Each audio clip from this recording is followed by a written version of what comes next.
جی میں ہمارا چونکہ زیادہ فارن کے ساتھ ہی کام ہے ہمارا، جی جی امپورٹ کا بزنس ہے، تو سال میں 2-3 دفعہ جانا رہتا ہے. جی جی تو میری مسز بھی جب تھیں تو میرے ساتھ ہوتی تھی.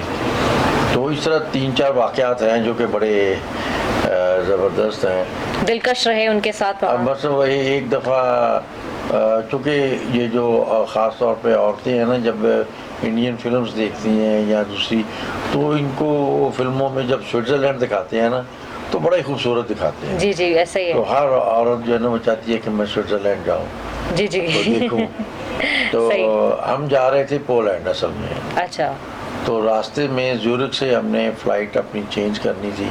جی جی تو وہ اس کے دوران کوئی آپ کے پاس 40-45 منٹ کا ٹائم ہوتا ہے جی کہ آپ نے ایک جہاز سے دوسرے جہاز کو پکڑنا ہوتا ہے. جی جی اور وہاں پہ چونکہ ایئرپورٹس بہت بڑی بڑی ہیں تو انٹرنل ٹرین بھی چلتی ہیں. جی جی تو ہم اس طرح زورخ ایئرپورٹ سے بیٹھے انٹرنل ٹرین پہ، تو جہاز تک جانا تھا ہم نے. جی تو میری مسز کہنے لگی کہ ہم یہ سوئٹزرلینڈ نہیں دیکھ سکتے. میں کہا کیسے دیکھ سکتے ہیں، ہمارے پاس تو ویزا نہیں ہے. تو اگر یہ ٹرین خراب ہو جائے تو میں نے کہا کہ یہ پاکستان نہیں ہے، سوئٹزرلینڈ ہے، یہاں پہ ٹرینیں خراب نہیں ہوتی. صحیح. تو کچھ ہی منٹوں کے بعد نا وہ ایک اناؤنسمنٹ ہوئی کہ جی یہ ٹرین خراب ہو گئی ہے اور آپ کے پاس اب ٹائم نہیں ہے کہ وہ جو آپ فلائٹ پکڑ سکیں، تو آپ لوگ اب واپس جائیں اور اگلی فلائٹ لیں. جب باہر آئے تو مجھے کہنے لگی کہ اب تو وہ فلائٹ کینسل ہو گئی ہے، تو اب ہم چانس لے لیں. میں نے کہا بھی ویزا ہی نہیں ہے. کہتے جی آپ ٹرائی کریں. میں خیر کاؤنٹر پہ گیا، میں نے انہیں کہا کہ جس طرح میری بیگم یہ سوئٹزرلینڈ دیکھنا چاہتی ہے، زیورخ ان کا بڑا شہر ہے. جی جی تو بس کو اللہ کی شاید کوئی ایسی اس کی کوئی سن لی، قبولیت کا ٹائم قبولیت کا ٹائم تھا. تو انہوں نے صحیح، ان کی خواہش پوری ہو گئی. اب مجھ سے پاسپورٹ لیے اور ایک زبردست، سادے سے ماشاء اللہ. کاغذ کے اوپر انہوں نے اسٹیمپ لگا دی. زبردست. تو کہنے لگے جی آپ جائیں. اب اگلا مرحلہ تھا کہ ہم فلائٹ میں ہم نے پھر 20-22 گھنٹے ڈیلے کر کے صحیح، تاکہ پھر ہم نے وہ زیورخ اتنا ہی سٹی ہے کہ آپ ایک دن میں اس کو سارا وزٹ کر سکتے ہیں. صحیح صحیح، تو زبردست. اس طرح ہم نے وہ زیورخ دیکھا. تو اسی طرح ہی پھر ایک دفعہ ہم سنگاپور جا رہے تھے، تو وہاں پہ جو بسیز ہیں نا ان کی جو راڈز لگے ہوتے ہیں سینٹر میں جس سے کو لوگ پکڑ کے ہیلپ بھی لے لیتے ہیں. جی جی تو ان کے اندر ہی راڈ کے اندر ہی ایک بیل لگی ہوتی ہیں، جن اگر کسی نے اترنا ہو تو وہ بیل جو ہے نا بیل پش کرتے ہیں. تو میری مسز کو خیر نہیں پتا تھا یہ، کیونکہ ہم ادھر بسز میں اتنا سفر نہیں کیا تھا پہلے کبھی. تو سنگاپور کی پھر بسیں بھی بہت ایڈوانس تھیں. جی جی تو جب اس کا وہ پش بٹن اس کے ہاتھ کے نیچے آیا تو اس نے ایسے ہی اس کو بجانا شروع کر دیا، یعنی کہ پش کرنا شروع کر دیا. صحیح. اب اس کو نہیں پتا کہ کیا ہو رہا ہے، کس کا کیا ریئیکٹ ہوگا. وہ آہستہ آہستہ وہ جو ڈرائیور نے ایک دم بس روک دی اور بڑے غصے سے کہتا ہے کہ ایوری ٹائم ڈنگ ڈونگ. اب ایک دوسرے کی طرف دیکھ رہے ہیں کیا ہوا. مجھے سمجھ میں آ گئی. تو چونکہ وہ بس رکی تھی، میں نے کہا جلدی سے نکلو بیچ میں سے. ہم بہت بیاس میں سے نکل آئے. تو میں نے کہا یہ جو تم وہ بٹن پش کر رہی تھی تو یہ بیل تھی، یہ اسٹاپ کرنے کے لیے. تو خیر اس طرح خیر ایک بڑا یعنی کہ بڑے دلکش قسم کے واقعات رہے ان کے ساتھ. بڑا اچھا ٹائم سپینڈ ہوا. اللہ پاک ان کو غریق رحمت کرے. اور فردر جاتے جاتے آپ سے ایک آخری سوال میں کرنا چاہوں گی کہ پولیٹیکل بزنس اور پبلک بزنس کے حوالے سے کچھ بتائیں کہ کرپشن کیا اس میں بھی ہے یا دونوں میں کس طرح سے یہ مینیج کیا جا سکتا ہے اور یہ کیا ان کا ڈفر کیا ہے؟ دیکھیں جی، جو ایکچولی جو پبلک پالیٹکس ہے ایک تو یہ بہت واسٹ ہو جاتی ہے اور اس میں کرپشن کے چانسز بہت زیادہ ہیں. جی جی. لیکن بزنس پالیٹکس میں بھی کرپشن کے چانسز ہیں. وہاں پہ بھی جو کچھ لوگ اپنے عہدوں کا ناجائز فائدہ اٹھاتے ہیں. جی جی. اور وہاں پہ بھی اب الیکشن میں لوگ جو ہیں ایک دوسرے کے ساتھ کمپٹیشن جیسا ماحول پیدا کرتے ہیں، اپنی انا کا مسئلہ بنا لیتے ہیں. اور جو پروسیس ہے وہ تقریباً اب الیکشن کا ملتا جلتا ہو گیا ہے. تو اس لیے میں تو اب صحیح پوچھیں تو بزنس پالیٹکس کو بھی پسند نہیں کرتا.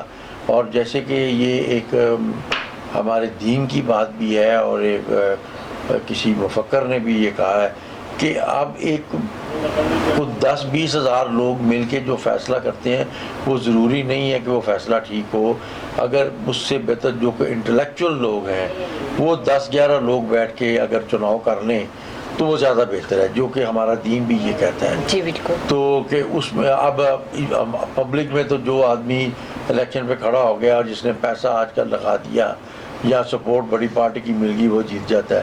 لیکن جب آپ 10-11 لوگ بیٹھ کے ایک آدمی کو سلیکٹ کرتے ہیں تو سلیکشن جو ہوتی ہے نا وہ بیسٹ ہے. تو میں نے ابھی تک ویسے جو بھی بزنس پالیٹکس کی ہے وہ سلیکشن پہ ہی کی ہے. میں نے الیکشن والی پالیٹکس نہیں کی اور نہ ہی میں اس میں جانا چاہتا ہوں، کیونکہ اس میں دڑے بندیاں ہیں، پھر وہی لڑائی جھگڑے اور پھر کچھ جو ہمارے بزنس میں بھی جو مثلا جو بڑی سیٹوں پہ بیٹھے ہیں، چیمبر ہو گیا، فیڈریشن ہو گئی، لوکل مارکیٹوں میں جو انجمن تاجران ہیں یہ اپنے اپنے لیول پہ یہ بھی کرپشن میں انوالو ہے، کیونکہ جو انجمن تاجران ہیں وغیرہ وہ علاقے کی پراپرٹیز اور لین دین کے معاملات میں ان کا عمل دخل ہو جاتا ہے تو اس میں وہ پیسے بناتے ہیں. اور جو چیمبر کے حوالے سے لوگ بزنس میں بڑے بڑے لونز لے لیتے ہیں، پھر اپنے ذاتی مفادات کے لیے جو ضلعی انتظامیہ ہے اس کو یوز کرتے ہیں. یہاں پہ میں ضلعی انتظامیہ سے ایک گزارش بھی کروں گا کہ یہ جو انجمن تاجران ہوں یا فیڈریشن ہو یا چیمبر ہو، ان کے جو عہدیداران ہیں ان کے ذاتی مسائل میں صرف ان کے ایک فون کال پہ ان کو سپورٹ نہ کریں، معاملات کو دیکھیں اور ان کو بھی پبلکلی ہی جیسے ہوتا ہے اس سے ٹریٹ کریں. ہوتا کیا ہے کہ چونکہ یہ لوگ اب چیمبر والے جو ہیں یا فیڈریشن ہے یا اور بڑے جو لیڈر ہیں انجمن تاجران کے، ان کی ضلعی انتظامیہ کے ساتھ ان کو ملنا بڑا آسان ہو جاتا ہے، یا ان کی بات کو جلدی سنا جاتا ہے تو وہ اپنے فائدوں کے لیے ان کو مس یوز کرتے ہیں. ان کو شاید ان کو پتہ بھی نہ ہو، کیونکہ جب آپ جاتے ہیں تو آپ کہتے ہیں جی میرے ساتھ یہ زیادتی ہو رہی ہے یا میرا یہ کام رکا ہوا ہے، میری اس کے ساتھ یہ ہے. وہ ایک فون اٹھاتے ہیں، کال کر دیتے ہیں، اور جو نیچے والا عملہ ہے وہ چونکہ ان کے باس کا فون آیا ہے تو وہ اس کو یہ نہیں دیکھتے کہ یہ جو بندہ کمپلینر ہے جو آیا ہے یہ جسٹیفائی بھی کرتا ہے کہ نہیں کرتا، وہ میرٹ پہ سچا بھی ہے کہ نہیں ہے. وہ انہوں نے اٹھا کے اس کو فیور کرنا ہے. اس سے یہ ایک بڑی میں سمجھتا ہوں کہ زیادتی ہوتی ہے. اور اس معاملات کو ایک باقاعدہ پہلے تو سکروٹنی کمیٹی بننی چاہیے، وہ فیصلے کو دیکھے معاملات کو. وہ اگر ضلع انتظامیہ کے پاس جائے یا کوئی آن دی ہول پبلک پرابلم ہو اس میں ضلع انتظامیہ جو ہے وہ ڈائریکٹ انوالو ہو جائے تو کوئی حرج نہیں، لیکن پرسنلی یہ کسی کو اوبلائج نہ کریں. اس میں لوگ یعنی کم سے کم چھان بین کر لیں تو اس کے بعد کر لیں یا دوسرے کو موقع دیں، اس کو بلائیں، اس کو بھی سنیں، پتہ تو چلے کہ ایکچوئل آپ کی پرابلم کیا ہے. یہ ون سائیڈڈ آپ بات سن کے تو آپ ایک آرڈر کر دیں، یہ بڑی زیادتی ہے. اور ہمارے دین میں بھی ہے کہ جب آپ کو کوئی ایک آدمی آ کے آپ کو بتاتا ہے تو آپ اپنا مائنڈ بھی نہ بنائیں کہ یہ سچا ہے، جب تک کہ آپ دوسرے کو بلا کے اس کی بات بھی نہ سن لیں، دونوں کو بلا کے ایکویلٹی کے ساتھ پھر آپ کسی نتیجے پہ پہنچتے ہیں کہ سچا کون ہے جھوٹا کون ہے. تو یہ ایک چیز جو ہے بڑی میں سمجھتا ہوں قابل اعتراض ہے. اور بلکہ میں عمران خان صاحب کو اخراج تحسین پیش کروں گا کہ انہوں نے مئی میں مجھے یاد ہے 2 مہینے پہلے اپنی ایک پبلک سپیچ میں بھی کہا کہ کچھ جو ہیں وائٹ کالر کرائم لوگ ہیں جو کہ بہت زیادہ نقصان پہنچاتے ہیں ایک پٹواری سے یا ایک SHO سے بھی زیادہ، کیونکہ وہ لوگ افیکٹو سیٹوں پہ بیٹھے ہیں یا ان کے ریلیشنز ہو جاتے ہیں. اور یہ وائٹ کالر مافیا جو ہے یہ ہمارے جو کرپشن کا ایک مین گڑھ بھی ہے. صحیح، اس لیول تک جا کے یعنی کہ تو اس لیے یہ آلموسٹ جو ہے سب لوگ جو ہے جی زیادہ تر مفادات کے لیے ہی جاتے ہیں، چاہے بزنس پالیٹکس ہو یا کوئی پبلک پالیٹکس ہو. لیکن مجھے نہیں پتا کہ یہ اپنے رب کو کیا جواب دیں گے، اس کے لیے ان کے پاس کیا تیاری ہے کہ اصل چیز تو وہ ہے وہ چیزیں ہم نے بلا دی ہیں. ہم منہ سے اقرار آخرت کا کرتے ہیں, آخرت پہ ہمیں یقین نہیں ہے. اگر یقین ہو تو کرپشن کیسے کر سکتے ہیں؟ صحیح کہہ رہے ہیں سر, بالکل صحیح. تو سر تھوڑا ایک کویشچن آپ سے کرنا چاہوں گی کہ کیا زندگی میں کبھی کوئی ایسا جیک لگا ہو کہ بہت چھپڑ پھاڑ کر کہیں سے ملا ہو, یا کوئی خزانہ ہاتھ لگا ہو, کوئی ایسا واقعہ کوئی ہے کوئی؟ جی, وہ چھپڑ پھاڑ کے اصل میں وہ ایک ہے کہ وہ ایک خزانہ اس طرح تو نہیں آج کل ملتا نا کہ زمین میں سے کچھ سونا نکل آیا, ایسا ہی ہے, ایسا نہیں. لیکن میرے ساتھ ایک واقعہ ایسا ہوا کہ جیسے اگر آپ کو کوئی جیسے عام طور پہ جو آدمیوں کی جوتا ہوتا ہے وہ 9 نمبر اور 10 نمبر ہوتا ہے, جی جی, اور اگر آپ کو کوئی کہے جی 14 نمبر کا جوتا ہے, جی جی, تو میرا خیال ہے کہ وہ 9 نمبر کا اگر 5000 کا جوتا ہے تو 14 نمبر کا کوئی 200 روپے کا بھی کہے نا کہ آپ خرید لیں تو آپ نہیں لیں گے, کیونکہ کسی کو پورا ہی نہیں آنا. بالکل ایسے ہی ہے, ٹھیک ہے. اسی طرح ہی ہمارے کاروبار میں کچھ ہمارے جو گرینز ہوتے ہیں جس میں گرین سائز ہوتا ہے سینڈ کا, جی جی, تو کچھ ایسے گرینز تھے جو بالکل ڈیڈ تھے. تو مجھے کسی نے انگلینڈ سے ایک اسٹاک لاٹ منگوائی تو وہ بیچنا چاہتا تھا لیکن اس کا کوئی خریدار ہی نہیں تھا. اب 14 نمبر 16 نمبر جوتے کا کون خریدار ہوگا؟ کوئی بھی نہیں. صحیح. تو اس کو مجھے وہ جو مال ملا وہ 82-83 کی بات ہے. جی جی. اس وقت اس کی انٹرنیشنل پرائز جو تھی مارکیٹ ویلیو کوئی 8 سے 9 ملین تھی. تو میں نے لیکن تھا ڈیڈی, تو میں نے اس کو بہت تھوڑی یعنی 40,000 روپیہ اس کو میں نے کہا جی میں دے دوں گا. تو ان دنوں پہ جو باہر بھی فیکٹریاں بند ہوتی ہیں نا جب, تو وہ لوگ یہ نہیں دیکھتے کہ ہمیں کوئی فائدہ نہیں ہوگا, وہ انہوں نے اپنی جگہ کو خالی کرنا ہوتا ہے اور وہ سم ٹائمز آپ کو بالکل فری آف کاسٹ مال دے دیتے ہیں کہ بس آپ اپنے خرچے پہ اس کو لے جائیں. وہ بھی اسی طرح ہی باہر سے مال لے کے آیا تھا. صحیح. تو خیر میں نے جب کراچی گیا مال دیکھا تو وہ چونکہ اوپن پلیس پہ پڑا تھا, جی جی, تو وہاں پہ ہیومیڈیٹی زیادہ ہوتی ہے, جی جی, تو اس کی وجہ سے گرین بھی اتر رہے تھے. تو میں نے کہا بھی یہ تو مال نہیں ٹھیک, میں نے 40 کا 20,000 کہا. اچھا. تو اس بندے نے مجھے 20,000 میں بھی وہ دے دیا مال. زبردست. اب اس مال کی انٹرنیشنل پرائز 8 سے 9 ملین تھی. میرے ذہن میں صرف یہی تھا کہ میں اس کو ایک اسٹاک شو کر کے تو بینک سے لون لے لوں گا. مجھے یہ تھا کہ یہ بکنا تو ہے نہیں. جی جی. لیکن اب اللہ تعالیٰ کا کوئی نظام ہے دینے کا, تو کوئی پاکستان آرڈننس فیکٹری جہاں پہ اسلحہ بنتا ہے ان کی کوئی ڈیمانڈ آ گئی انہی گرینز کی. اچھا. اور اسی طرح ایک باٹا فیکٹری تھی ان کی بھی انہی گرینز کی ڈیمانڈ آ گئی. اب وہ جو چیز مجھے 100 روپے میں کاسٹ کرتی تھی, انٹرنیشنل پرائس اس کی 15,000 تھی, میں نے ان کو 12,000 روپے میں وہ آفر کیا, لے لیا. اب 100 اور 12,000 روپے کا پروفٹ آپ چھپڑ پھاڑنے والی بات ہی ہے. ایگزیکٹلی. اس طرح میرا یہ ایک آپ کہہ سکتے ہیں کہ اللہ تعالیٰ نے مجھے ایک ڈبل سٹی مطلب وہ 4 کے پرائس میں گئی 2000 ٹائمز. جی جی جی جی, 3000 ٹائم. تو یہ ایک جیک تھا جو جس کو آپ چھپڑ پھاڑ کے مجھے کہہ سکتے ہیں کہ اللہ نے دیا. صحیح, ماشاءاللہ, زبردست. اچھا, اس سے ایک تھوڑا اور بھی کہ بزنس میں جو ہے اور کامیابی میں قسمت کا کنیکشن زیادہ ہوتا ہے یا آپ کی محنت بہت زیادہ کاؤنٹ کرتی ہے, اس کے بارے میں تھوڑا سا لاسٹ میں بتائیے. جہاں تک میں سمجھتا ہوں کہ محنت کا ہے نا, وہ صرف اتنا ہی ہے کہ جو ہمارے دین میں ہے کہ آپ اپنے گھر سے نکلو. جی بالکل. آگے جو کچھ بھی ہے نا برکت, وہ برکت ہے, اور وہ اس کو آپ قسمت کا نام دے لیں. اور وہ برکت کب آئے گی؟ جب آپ اللہ تعالیٰ کے بتائے ہوئے راستے پہ چلیں گے, اپنا جو کاروبار کر رہے ہیں اس میں آپ دین کے مطابق چلیں گے اور ثابت قدم رہیں, اور اس میں آپ اگر جیسے ہمارے دین نے کہا ہے کم نہ تولو, جھوٹ نہ بولو, برائی بتا کے مال کو بیچو, اور بہت ساری چیزیں جو ہیں وہ پھر آپ کی جب برکت شامل ہو جائے گی اور ساتھ آپ کی محنت, تو پھر آپ گرو کرتے ہیں. خالی محنت سے میں تو نہیں سمجھتا کہ جی کچھ آپ حاصل کر سکتے ہیں. اور جہاں تک میں اپنی مثال لوں تو میں نے تو محنت بھی کوئی نہیں کی, بس یہ تھا کہ میں گھر سے نکل کے ضرور چلا جاتا تھا, لیکن کوئی اگر میں غور کروں تو کوئی ایسی